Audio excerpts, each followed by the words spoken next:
Hello everyone. आज इस video में हम करेंगे लेसन 16 द क्रो, कौवा। सबसे पहले हम करेंगे वार्म अप।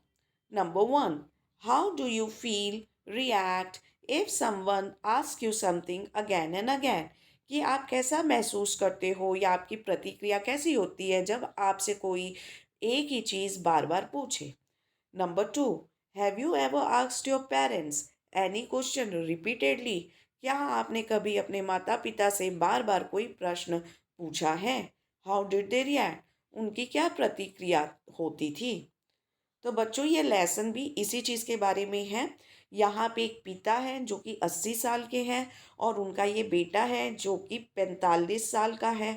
यहाँ पे पिता बार बार अपने बेटे से इस कौवे के बारे में पूछते रहते हैं और बार बार पूछने के कारण ये बेटा झुंझला जाता है और उन पे गुस्से में चिल्ला लेता है। तब ये पिता उन्हें बताते हैं कि किस तरह वो भी बचपन में एक ही चीज़ बार बार पूछता था, लेकिन तब वो पिता ने कभी उस बच्चे पे चिल्लाया नहीं बल्कि उसे प्यार से गले लगाया। तो आइए अब हम ये लेसन शुरू करते हैं। An 80-year-old man was sitting on the sofa in his house.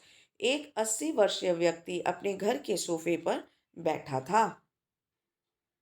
along with his 45 years old highly educated son, अपने 45 साल के बहुत ही ज़्यादा पढ़े लिखे बेटे के संग। बच्चों ध्यान देना, यहाँ पे ना बट स्पेशल लिखा हुआ है हाईली एजुकेटेड। इसका हम आपको बाद में बताएंगे कि ऐसा क्यों लिखा हुआ है। Suddenly a crow perched on their window, कि अचानक में एक कौवा उनके खिड़की पे आके बैठ गया। The father asked his son, what is this. पिता ने बेटे से पूछा कि ये क्या है। The son replied, it is a crow. बेटे ने जवाब दिया कि ये एक कौवा है। After a few minutes the father asked his son the second time, what is this. कि थोड़े ही मिनटों बाद पिता ने अपने बेटे से दूसरी बार पूछा कि ये क्या है। The son said, father, I have just now told you it's a crow. बेटे ने जवाब दिया कि पिताजी, मैंने अभी अभी आपको बताया था कि ये एक कौवा है। After a little while the old father again asked his son the third time, what is this. थोड़ी सी ही देर बाद वो बूढ़े बाप ने फिर से अपने बेटे से तीसरी बार पूछा कि व्हाट इज दिस, ये क्या है। At this time some expression of irritation was felt in the son's tone. और अब की बार कुछ झुंझलाहट महसूस किया जा सकता था बेटे के टोन में, जवाब देने के लहजे में। When he said to his father with a river, वो अपने पिता को फटकार लगाते हुए उसने इस बार जवाब दिया और उसके जवाब से साफ पता चल रहा था, जवाब देने के ढंग से, कि वो झुंझला गया है। इट्स अ क्रो, कि ये एक कौवा है, कौवा। A little later the father asked his son the fourth time, what is this. कि थोड़ी देर बाद पिता ने अपने बेटे से चौथी बार पूछा कि ये क्या है। This time this time the son shouted at his father. इस बार ये जो बेटा है सीधा अपने पिता पे चिल्ला पड़ा। Why do you keep asking me the same question again and again. कि आप मुझसे एक ही क्वेश्चन, एक ही सवाल बार बार क्यों पूछते जा रहे हैं। I have told you so many times it is a crow. कि मैंने आपको कितनी बार बताया है कि ये कौवा है। Are you not able to understand this, क्या आपको ये बात समझ नहीं आ रही। A little later, the father went to his room and came back with an old tattered diary. थोड़ी देर बाद पिता अपने कमरे में गया और एक पुरानी फटी हुई डायरी लेकर वापस आया। He had maintained it since his son was born. ये डायरी तब से ही पिता ने रखी हुई है, मतलब लिख रहे थे जब से कि उनके बेटे का जन्म हुआ था। यही बेटा जिससे वो अभी बार बार पूछ रहे हैं। On opening a page he asked his son to read that page. और उन्होंने एक पेज खोला और अपने बेटे को कहा कि इस पेज को पढ़ो। When the son read it, the following words were written in the diary. और जब बेटे ने पढ़ा तो यह कुछ शब्द डायरी में लिखे हुए थे। आइए हम देखते हैं कि क्या लिखा हुआ था उस डायरी में। तो आप देख सकते हैं ये डायरी है जो पिता लेके आए हैं और अपने बेटे को पढ़ने के लिए दिया है। देखते हैं डायरी में क्या लिखा है। Today my little son asked me 23 times what it was, कि आज मेरे बेटे ने 23 बार मुझसे पूछा कि ये क्या है। ये डायरी में लिखे हुए शब्द हैं उस समय के, जबकि इनका बेटा काफ़ी छोटा था।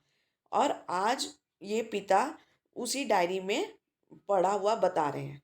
And I replied to him all 23 times that it was a crow. और मैंने पूरे 23 बार जवाब दिया कि ये एक कौवा है।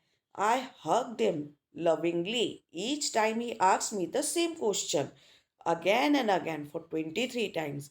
और मैं हर बार जब भी वो मुझसे क्वेश्चन करता था, 23 बार मैंने उसे प्यार से गले लगाया, प्यार किया। I did not at all feel irritated. I rather felt affection for my innocent child.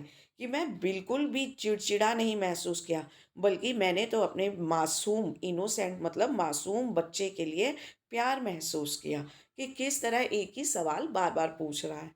While the little child asked him 23 times, "What is this?" the father felt no irritation in replying to the same question all 23 times. कि जबकि उसके बेटे ने 23 बार पूछा कि ये क्या है, ये क्या है, तब भी फादर को कोई झुंझलाहट नहीं महसूस हुआ, गुस्सा नहीं महसूस हुआ एक ही सवाल का 23 बार जवाब देते देते। लेक and when today the father asked his son the same question just 4 times, the son felt irritated and annoyed। जबकि आज वही फादर अपने उसी बेटे से एक क्वेश्चन सिर्फ 4 बार पूछा, तुरंत बेटे को इरिटेशन यानी कि चिड़चिड़ापन भी आ गया और एनॉयड भी हो गया, नाराज भी हो गया, उसे नाराजगी महसूस हुई।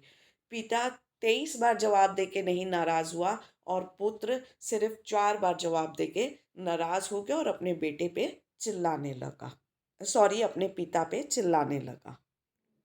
तो बच्चों, आपने देखा इस लेसन में कितनी अच्छी बात बताई गई है और हमें एक सीख भी दी गई है। इस लेसन में दिखाया गया कि एक पिता वो अपने बच्चे को प्यार से किस तरह 23 बार जवाब देता है, पर वही बेटा बड़ा होकर अपने आप को इतना लाड प्यार करवा कर वो बड़ा हुआ, लेकिन वही बेटा अपने पिता को प्यार और अपनापन देने में कितना असमर्थ है। चौथी बार पूछते ही गुस्सा हो जाता है, चिल्लाने लगता है। इस लेसन में एक जगह लिखा हुआ है हाईली एजुकेटेड सन, कि काफ़ी एजुकेटेड है, पढ़ा लिखा है, तब भी उसका ये हाल है। तो हमें ये समझना चाहिए कि जिस तरह हमारे माता पिता हमें बचपन में प्यार करते हैं, हमारी हर गलतियों को, हमारी हर बेवकूफ़ियों को सहन करते हैं, बल्कि हम कुछ उल्टा करते हैं तो उन्हें हम पर उल्टा प्यार आ जाता है गुस्सा आने की बजाय। और वही माता पिता को हम लोग उनके वृद्ध अवस्था में, ओल्ड एज में जाकर किस तरह दुत्कारते हैं, उनको डाँटते हैं, फटकारते हैं। तो ये बात की हम में समझ बुद्धि होनी चाहिए कि जिस तरह हमें हमारे माता-पिता ने प्यार किया है, उसी तरह हमें भी अपने माता-पिता को प्यार करना चाहिए। जिस तरह एक छोटे से बच्चे को अपने माँ-बाप की ज़रूरत होती है, ठीक उसी तरह जब वो माँ-बाप बूढ़े हो जाते हैं, तो उन्हें भी ज़रूरत होती है अपने बच्चों की, जो कि अब बड़े हो चुके हैं। अब हम करेंगे वर्ड्स टू नो, जानने लायक कुछ शब्द। एजुकेटेड, पढ़ा लिखा, लर्नड, वेल रेड, पर्च्ड, बैठा, सैट, एक्सप्रेशन, अभिव्यक्ति, फीलिंग, इरिटेशन, चिड़चिड़ापन, एनोयंस, रिबफ, क्या झिड़कना, फटकारना या अनकाइंड रिफ्यूज़ल, कि बिना दया दिखाए किसी को मना कर देना।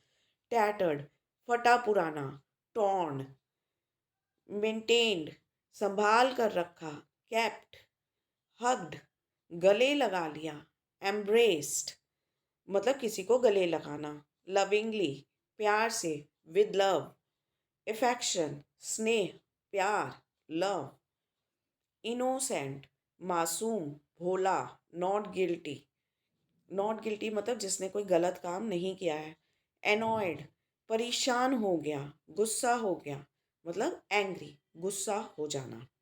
तो ये था आपका पाठ। अगर आपको ये लेसन पसंद आया हुआ है तो please like share and subscribe to our channel, and also do not forget to share this video with your friends. Thank you very much everyone. Bye bye.